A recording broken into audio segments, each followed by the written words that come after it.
Hello viewers, আসসালামু আলাইকুম। কেমন আছেন সবাই? আশা করছি আল্লাহর রহমতে আপনারা সকলেই ভালো আছেন, সুস্থ আছেন, নিরাপদে আছেন। আমিও আলহামদুলিল্লাহ ভালো আছি।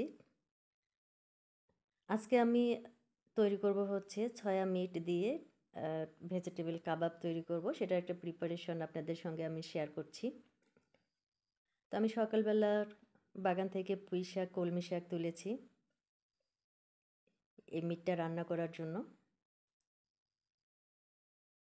দেখুন কত সুন্দর লাগছে। একদম টাটকা শাক, চমৎকার একটা।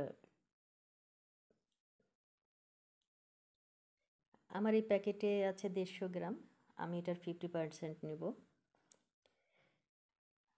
আমি শাকগুলো সব কেটে নিচ্ছি। কলমি শাক কাটছি। এভাবে যত ছোট, ছোট করে কাটবেন তত সুন্দর লাগবে দেখতে। অনেকটা লেক্সাস বিস্কিটের উপরে যেমন থাকে ভেজিটেবলগুলো অমন হয়ে থাকবে। খুবই সুন্দর একটি লুক। এখন হচ্ছে পুঁই শাকের পাতাগুলো কেটে নেব। এভাবে পাতাগুলো গুছিয়ে নিয়ে ২ সাইড কেটে দিলে হবে কি আ রোল করে ছোট, ছোট করে কাটা যাবে।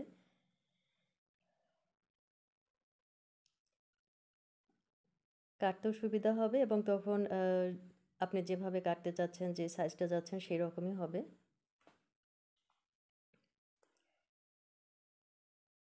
এগুলো একদম টাটকা তো মানে কোনো ইয়ে নেই।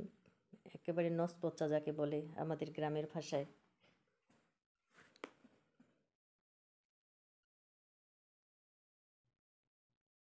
আমি এগুলো আরেকটা করে কেটে নিচ্ছি যাতে আরো ছোট, ছোট হয়ে যায়।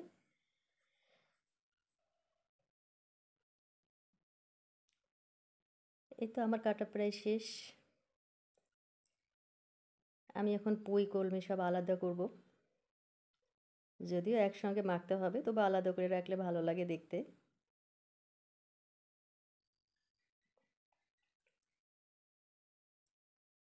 হয়ে গেছে আমার কাটা। সুন্দর করে সাইজ করে রাখছি। দেখতে পাচ্ছেন। এখন এগুলো কাটা হতে, হতেই আমি চুলায় বসিয়েছিলাম পানি। পানিটা বয়েল হয়েছে। এখন আমি সয়া মিট দিচ্ছি। এই প্যাকেট থেকে আমি 50% আনুমানিক নিচ্ছি। তাতে ৭০-৮০ গ্রামের মতো হবে। ২ মিনিটের মধ্যে আমার এটা সিদ্ধ হয়ে গেছে। আমি এখন গরম পানি ছড়িয়ে নিচ্ছি। গরম পানি ছড়ানো হয়ে গেলে পানি ফেলে দিচ্ছি। এই পানিগুলো ফেলে দিয়ে আবার ঠান্ডা পানিতে আমি কিছুক্ষণ ভিজায় রাখবো। ৪-৫ মিনিট ভিজে রাখার পরে যখন ঠান্ডা হয়ে যাবে তখন ভালোভাবে চিপিয়ে নিতে হবে যাতে কোনো ধরনের পানি না থাকে।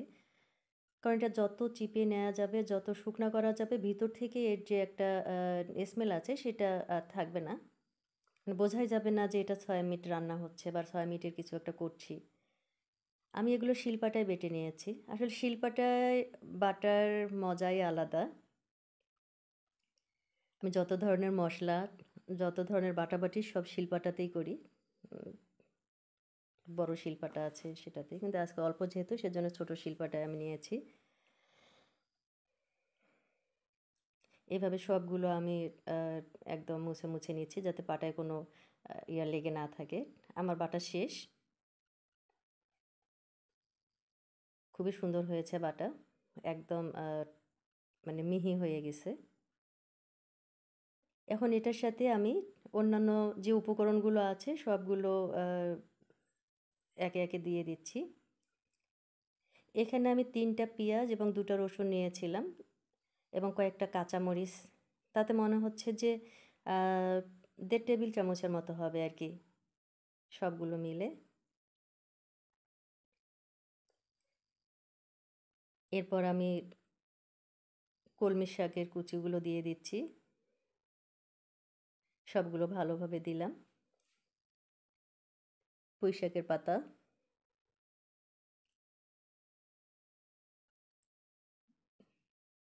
সবগুলো দেওয়া হয়ে গেছে পাতাগুলো। এখন আমি এখানে দিব বেসন। এই টেবিল চামচ দিয়ে সমান, সমান করে 3 চামচ। এই যে 3 চামচ আমার হয়ে গেছে। এখন আমি দিব হচ্ছে ময়দা। আমার যেহেতু কর্নফ্লাওয়ার নাই, শেষ হয়ে গেছে, আমি ময়দা দিচ্ছি। ময়দা দিব 2 চামচ, 2 টেবিল চামচ অর্থাৎ। তারপর হচ্ছে এখানে আমি রেখেছি, যেহেতু আমি মরিচ দিয়েছি আগে, সেজন্য অল্প পরিমাণ লাল মরিচ নিয়েছি, গরম মসলা, হলুদ, লবণ। লবণ আমি এখন বেশি দিচ্ছি না, পরে মাখার পরে একটু চেক করে দেখতে হবে। যদি প্রয়োজন হয় তাহলে দিব, নয়তো দেওয়ার প্রয়োজন নেই। চামচ দিয়ে ভালোভাবে এটা মেখে নিতে হবে। এই ব্যাটারটা যত মসৃণ হবে মাখতে, আমার কাবাব শেপটা তত সুন্দর হবে। অর্থাৎ মাখার উপরে আপনার সব কিছু নির্ভর করবে। এটা যদি ভালোভাবে মাখা না হয়, তাহলে কাবাবটা ফেটে যাওয়ার সম্ভাবনা থাকে, দেখতেও ভালো লাগবে না। আমি আগে চামচ দিয়ে এগুলো মিশিয়ে নেওয়ার চেষ্টা করছি।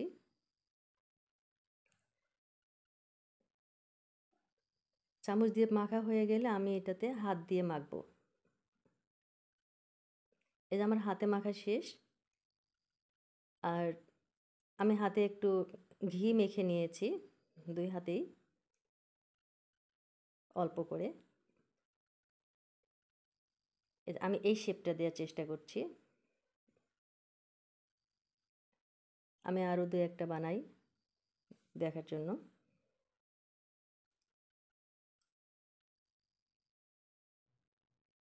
অনেক স্মুথ হয়েছে আমার এই ব্যাটারটা, খুবই সুন্দর। মানে এত সুন্দরভাবে এটা তৈরি করা যাচ্ছে, মানে এতটুকুও ফেটে যাচ্ছে না। আর দেখতে তো চমৎকার লাগছে, যেহেতু সবুজ পাতা ছোট ছোট করে দেয়া আছে।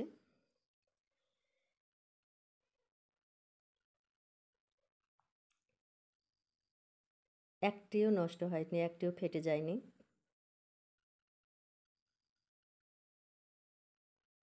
এই যে এভাবে এক এক করে আমার সবগুলো প্রায় বানা শেষ হয়ে গেছে। এই দেখুন, অনেকগুলো হয়েছে, অনেক সুন্দর হয়েছে, খুবই সুন্দর লাগছে দেখতে। আমি এটা কিছুক্ষণের জন্য ফ্রিজে রেখে দিয়েছি।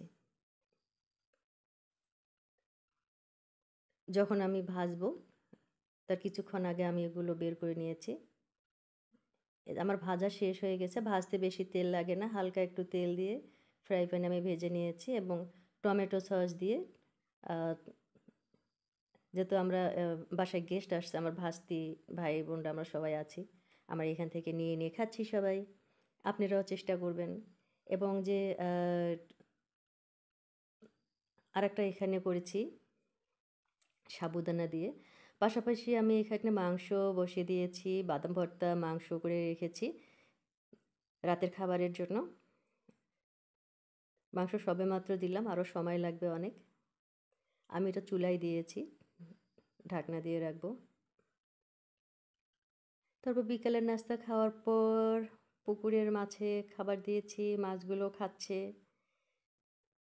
একটু বৃষ্টির পর মাছগুলো ছড়ানো ছিটানো থাকে, পরে ওদেরকে খাবার দিলে আবার একসঙ্গে চলে আসে। আমরা এই স্পটটার নাম দিয়েছি হচ্ছে সাঁতারকুল।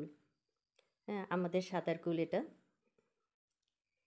মাছ ধরা, মাছের খাবার দেয়া, মাছের ব্যায়াম দেখা, এখানে দাঁড়িয়ে দাঁড়িয়ে আমরা দেখতে পাই।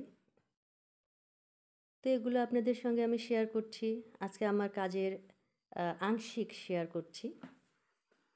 আশা করছি আপনাদের ভালো লেগে থাকবে। আমার এই ভিডিওগুলো যদি আপনাদের ভালো লেগে থাকে, তাহলে প্লিজ লাইক, কমেন্ট, শেয়ার করবেন, সাবস্ক্রাইব করবেন, এবং আমার আমার এই ভিডিও আরও সুন্দর করার জন্য কি করতে হবে, আপনাদের পরামর্শ আমি চাচ্ছি। কমেন্টসে আপনাদের পরামর্শ লিখিয়ে দিন। তো আপনারা ভালো থাকবেন, সুস্থ থাকবেন। আবার দেখা হবে। আল্লাহ হাফেজ।